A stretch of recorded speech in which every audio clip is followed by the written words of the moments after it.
The average American home contains over 300,000 items. That's a staggering amount, more than most of us could ever imagine needing. Each object, from the smallest trinket to the largest piece of furniture, takes up not just physical space, but also a little bit of our mental energy. We fill our homes, hoping for comfort and joy, surrounding ourselves with things that promise happiness or security. But as the years go by, these possessions often become more of a burden than a blessing. Instead of feeling at ease, we can find ourselves weighed down by the sheer volume of our belongings. Our possessions demand our time, energy, and money.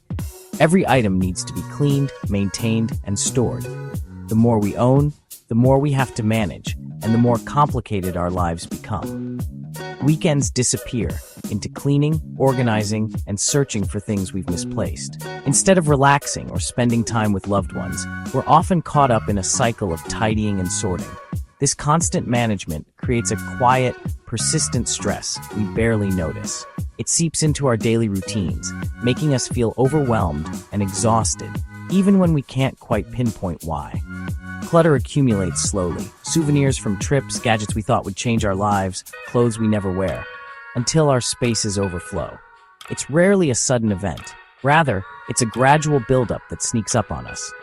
Closets and garages become impassable, countertops vanish under piles, and our homes start to feel more like storage units than sanctuaries.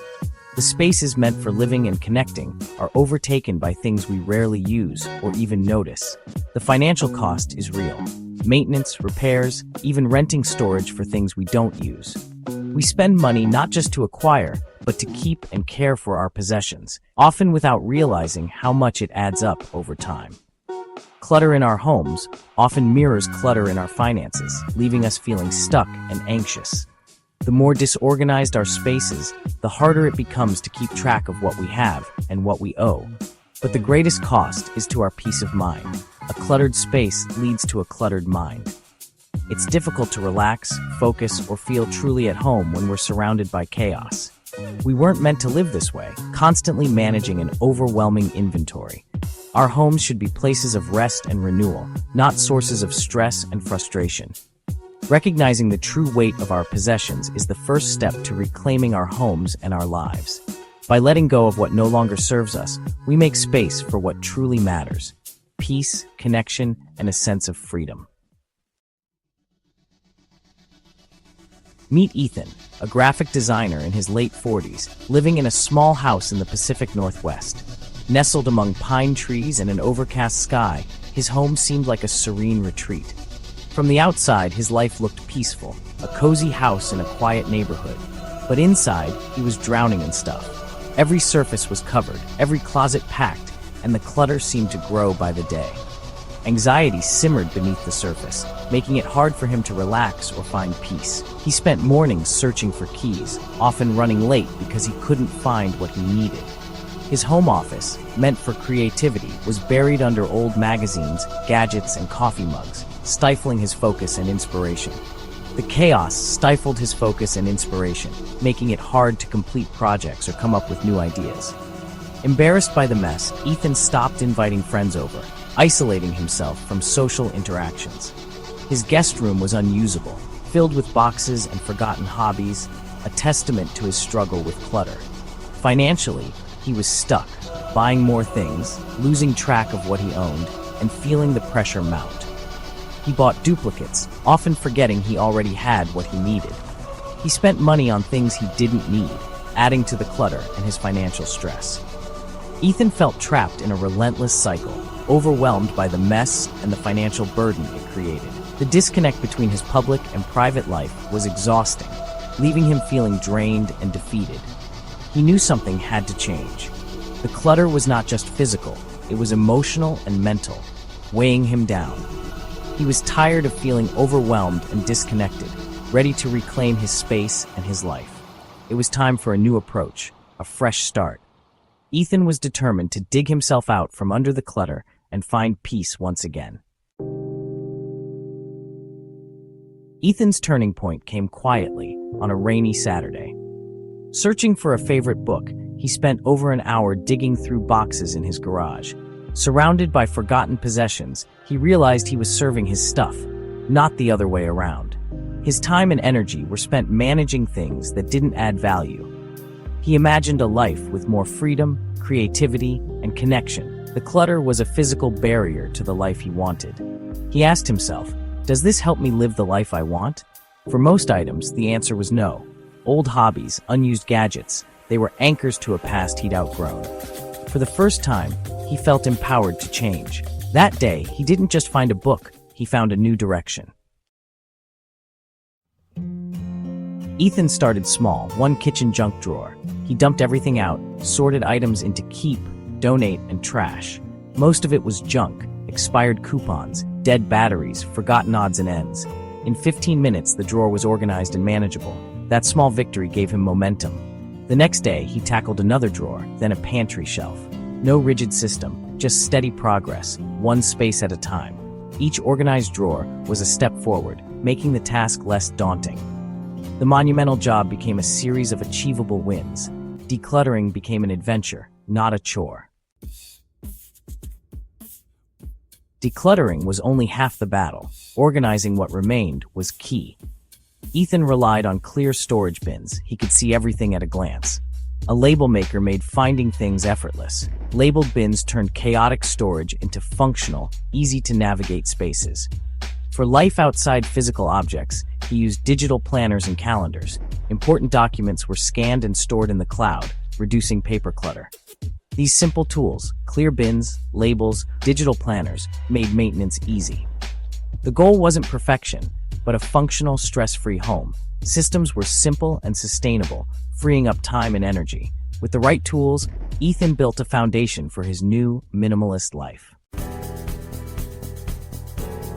Ethan developed 5 practical strategies that anyone can use to transform their space and mindset. These methods aren't just about tidying up. They're about creating lasting habits that make life simpler and more enjoyable. The first is the one-in, one-out rule. Whenever Ethan brought something new into his home, he made sure to let go of something old. This simple swap kept his belongings in check and prevented clutter from piling up over time.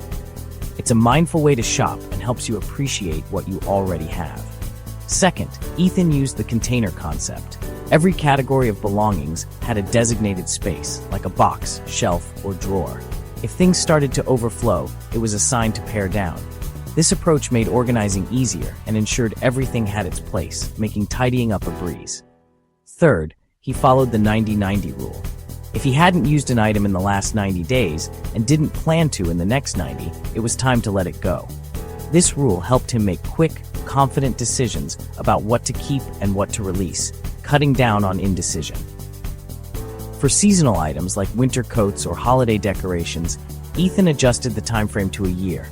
This way, he could keep what he truly needed without holding on to things out of habit or guilt. Fourth, he practiced the daily declutter. Just 10 minutes each evening were dedicated to tidying a small area, like a desk, shelf, or drawer. This quick routine made a big difference, keeping his home consistently organized without feeling like a chore. This daily habit stopped clutter from sneaking back in, so his space stayed fresh and welcoming every day. Fifth, Ethan kept a donation box in his closet. Whenever he found something he no longer needed, he'd drop it in the box right away. This made it easy to part with things gradually, without second-guessing. When the box was full, he'd take it to a local charity, knowing his items would find a new home and help someone else. These 5 strategies made decluttering manageable, ongoing, and even enjoyable. Ethan found that his home felt lighter and more peaceful. Letting go became a natural part of his routine, never overwhelming or stressful. Each small step brought a sense of accomplishment. Consistency was the secret. Small, regular actions added up to big results over time, making his space truly his own. Anyone can start with these simple steps and experience the freedom and clarity that comes from a decluttered life. As Ethan's home cleared, so did his mind.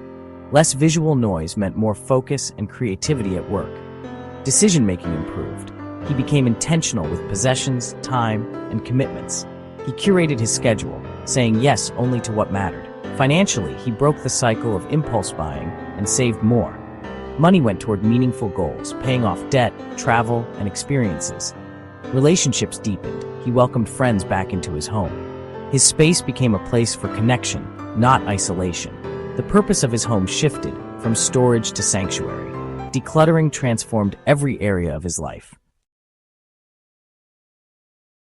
Today, Ethan's life is lighter and freer, though he lives in the same house. Mornings are calm, routines are simple, and anxiety is gone. His home supports his life instead of demanding constant attention. Cleaning takes minutes, not hours. He spends time hiking, pursuing photography, and connecting with loved ones. Every item he owns serves a purpose or brings joy. He's a conscious consumer, valuing experiences over things. Minimalism isn't deprivation. It's about making space for what matters. Ethan didn't become someone new. He uncovered who he truly was. Freedom came from owning only what he needed and loved. Ethan's story isn't unique. Millions have found freedom in owning less. If you see yourself in his story, know that change is possible. You don't need to become a minimalist overnight or get rid of everything. Just take the first step, no matter how small. Start with one drawer, use the 90-90 rule, and set up a donation box. Progress, not perfection, is the goal. Be patient. Decluttering is a journey, not a race. Imagine your life with less clutter, more time, and more peace. Your home can be a sanctuary, not a source of stress. The path to a simpler, intentional life is within reach. Join our community for tips and encouragement. Subscribe to our channel, and let's take the next step together. Your journey to a lighter, more meaningful life starts now.